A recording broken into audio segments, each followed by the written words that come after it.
This video was brought to you by Stormberg, a route planner, MisterGreen, Kempower and Marcus Bil. Yo, what's up? We are now at Le Méridien in Chiang Mai, and behind me here you see the Ora Funky Cat, and this is the 400 Pro version, which has a 47.8 kilowatt hour. This is running out to 48 kilowatt hour LFP battery. It also comes in a 500U or 500 Ultra version, which has actually in Thailand it has a slightly different battery, but in Thailand it comes in 63 kilowatt hour NCA. Correct me if I'm wrong, but it's not LFP. And then yeah, bigger battery, but this is a smaller battery. We're going to do a range test of it today or tonight actually, or very early morning. It's almost 5 in the morning. I choose to drive then because then we have less traffic. So it's supposed to have 400 kilometers of NEDC range. Yes. And I'm going to show you the quick one. It's a nice cute little car.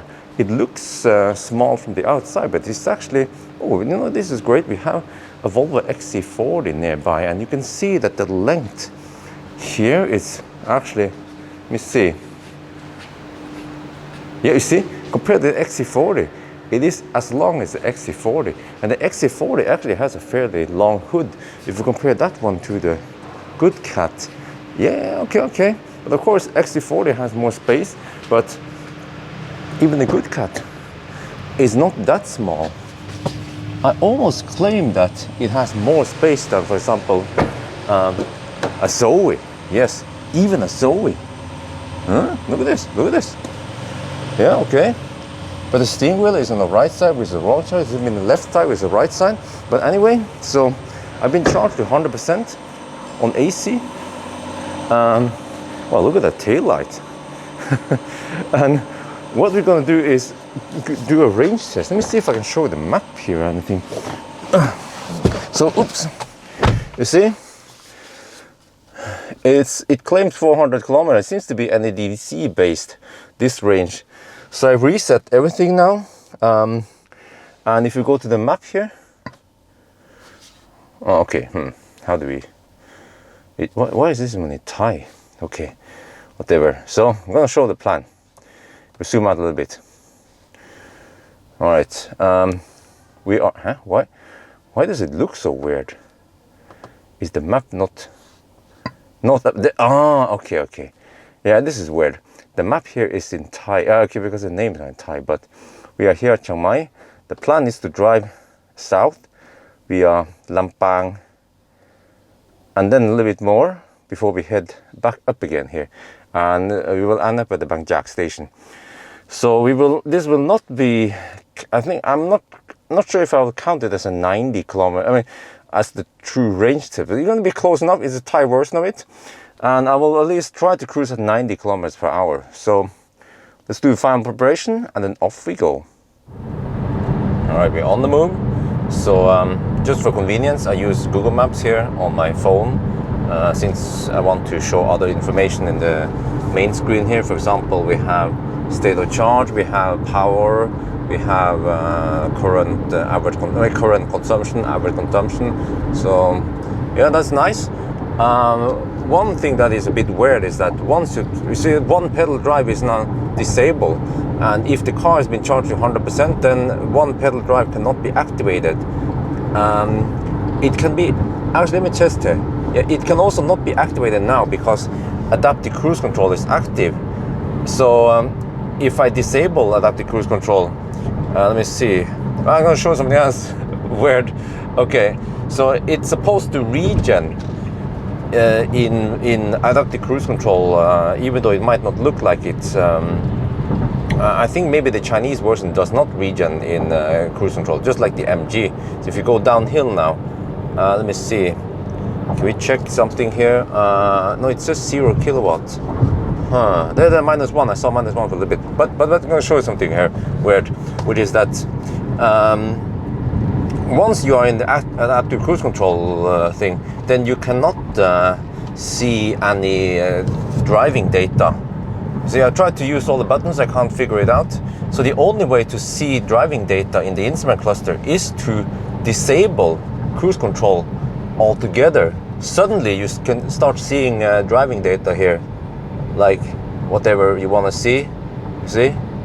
And then once you re-enable cruise control like this, then the driving data is gone. G-O-N. Yeah. But you see now I have re-enabled one pedal mode when the cruise control is inactive.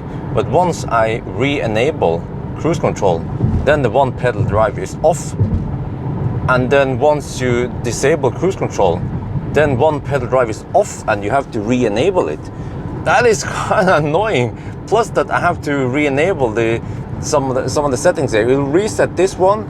It will also reset this one, the fake engine sound and some other stuff every time I start driving. Why? And another thing that just messes me up every time is that to increase speed, you have to press the left side to increase, and then you press the right button to decrease speed. That is the complete opposite of what I'm used to in most other cars, and you know what I mean. And another weird thing is that I cannot find out how to increment the cruising speed by 1. So it's either 95 or it's 90, or I try to hold it down. Then it goes up by 10. So the only thing I need to do is just increase my speed for a little bit and then set it. Okay, speed a little bit more. Set it there. Because 93 here is 90 on the GPS. So you want to cruise at 93 then. Okay, so it's 18 degrees Celsius outside. 5:30 at night, or actually rather in the morning. And you can see that the windows are slightly fogging. I was getting way more fog than this, but I cannot run recirculation on, which most Thai people prefer. Whoa, another thing is that, you see, whoa, it slows down to around 80 kilometers per hour. I want to cruise at 93. Even on a slight curve, it will slow down quite a lot. I feel like, dude, you don't have to slow down that much. We can easily cruise 90 over here. I can understand if we're trying to hammer at 110 and it wants to slow down. So this, you see, the adaptive cruise control is very aggressive on slowing down in the curves, to the point where I almost don't want to use it when we have, oh, come on, you can go faster, go. I have to try to force him to go faster. Come on, pussycat, go. Oh shit, now we are fogging. We're starting to climb the hill now. Consumption is 162 watt-hour per kilometer. But of course we're going uphill, so we have to see once we are down in Lampang. Whoa, we're slowing down quite a lot here. Holy mackerel there. I wonder if I can disable that feature. Well, okay, when it comes to the fogging problem, we will probably not see this in the European version because it will have a PTC heater. But as for this version here, the Thai version, I wouldn't be surprised if we don't have PTC heater, because I set the HVAC to 24 degrees Celsius and it feels kind of cold. So I suspect that it doesn't have heater, just like the MG ZS EV in Thailand. Okay, let me test high beam. This is low beam. We have a little bit of traffic, but I can try to switch it on. Oh, fairly good spread. Yeah, fairly good spread, fairly strong. I need to test it more, but I feel like they are better than the MG ZS EV, but not as good as, for example, Tesla. Shit, it just brakes like an old man in the curves. Drives like a Toyota, this car. Yes, this car is equipped with lane assist, which I was told by Great Wall Motor. It works like, and my friend who owns also an Ora in China told me that it works like ping pong. So yes, at least it tries to avoid you to run in the ditch. But I have another complaint, which is that if you want to see trip meter, not only do you have to disable the adaptive cruise control altogether, like this, you still don't see the trip meter. All right. There, now, you see, the problem now is that you have this lane assist thing. So if you want to see trip meter, you have to disable lane assist. Then you suddenly see trip meter. Why? I mean, I guess for most people they don't care, but for me who wants to see some stats, then it would be nice to, yeah, if I enable lane assist, then this this pops up. Oh, we have finally reached the smooth asphalt part, which starts a little bit past or south of Lampang, and suddenly I hear that there is a little bit of road noise. I almost feel like even the Model 3 is more quiet. I can't hear too much wind noise because we're only doing 90 test, but yeah, so when it comes to soundproofing, feels like it's right in the middle there. It's not too noisy, but also not too quiet. We are down to 55%. Consumption is 150 watt per kilometer, but we are in the semi-highlands now, and we're going to turn around in 2.2 kilometers. So the trip so far shows me that I have done 133. Okay. We actually have similar range as the MG ZS EV, but I remember that I was driving a little bit slower on the MG when I did the degradation test. So it's not fully comparable, but yeah, it's getting bright quite quick now. So no, actually, when I think about it, we should have better range than the MG. Yeah, I forgot about it. We are at 55%. But the reason why I turn around at 55% is because I have to take into account that the state of charge scale over here might be non-linear, so that we lose more percent toward the end. So yeah, we'll see how it goes. Okay, now I'm gonna test what happens if we don't hold the steering wheel.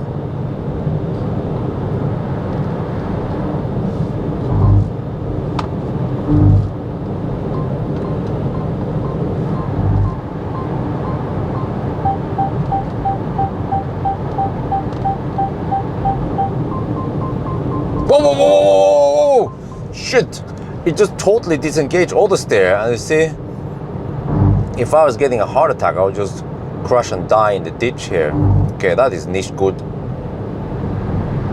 Alright, we're going down the mountain. Well, it's called Doi Khun Tan, and I use cruise control now and I check if we regenerate downhill, and it turns out that we don't regenerate. This is just like the MG ZS EV, is that we doesn't okay, let me see. Let me disable cruise control here. You see, this is what should look like, getting 10 kilowatt regen. But as soon as you enable cruise control, it goes to 0. Well. We are almost back in Chiang Mai now. So the sun has gone up. It's 8 in the morning, and we are down to 17%. Okay, and the trip meter says 244 kilometers. So I guess we won't be able to go 300 kilometers. Let's see how close to 300 we can get then. But the traffic is picking up now. We're back in Chiang Mai at the Bang Jak station, and look here. What do we have here? A Tesla Model X. And this is not from Vattenfall Group, it's A Motors Group. Probably from, well actually, yeah, it's from Kung Tep, from Bangkok. And you see, if it says dual motor, it means that this is Raven. And if you look here, it's using the CCS.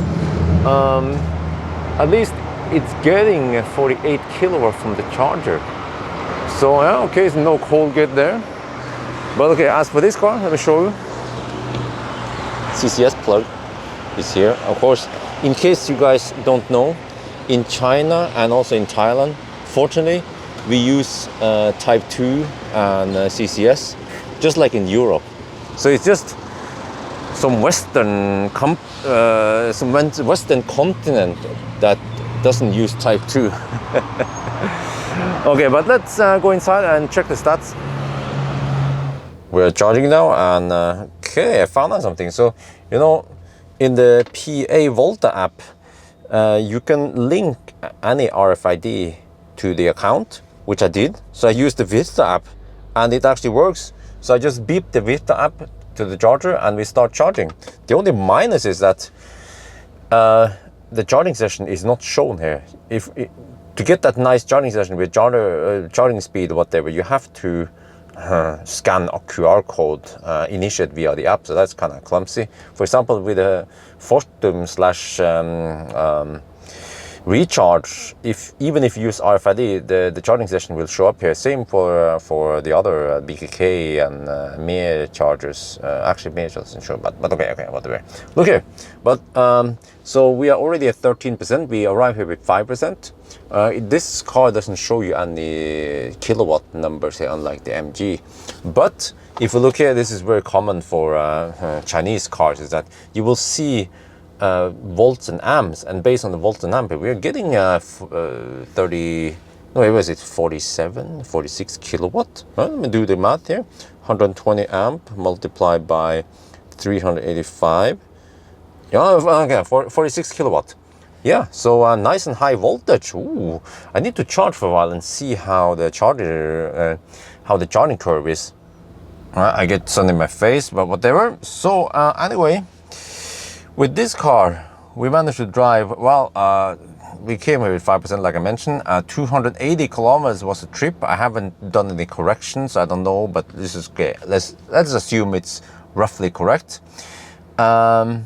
And then based on 5% left, then we can drive 295 kilometers. So that's a little bit far off the 400 kilometer NEDC. But you know what NEDC stands for? It stands for not even damn close.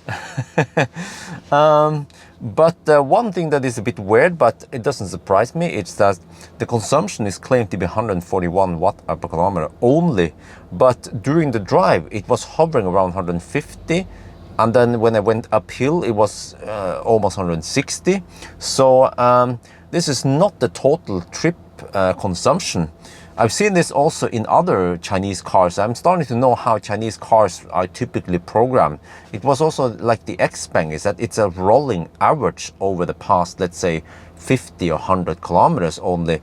Because if you do the math based on 141 watt per kilometer and the distance and the range, we will have around 41, 42 kilowatt hour only. And that can't be right, since we have 48 kilowatt hour battery. But if you base it on 150 watt per kilometer, which is the closest guess, then we will have 44 kilowatt hour net capacity. And that makes more sense.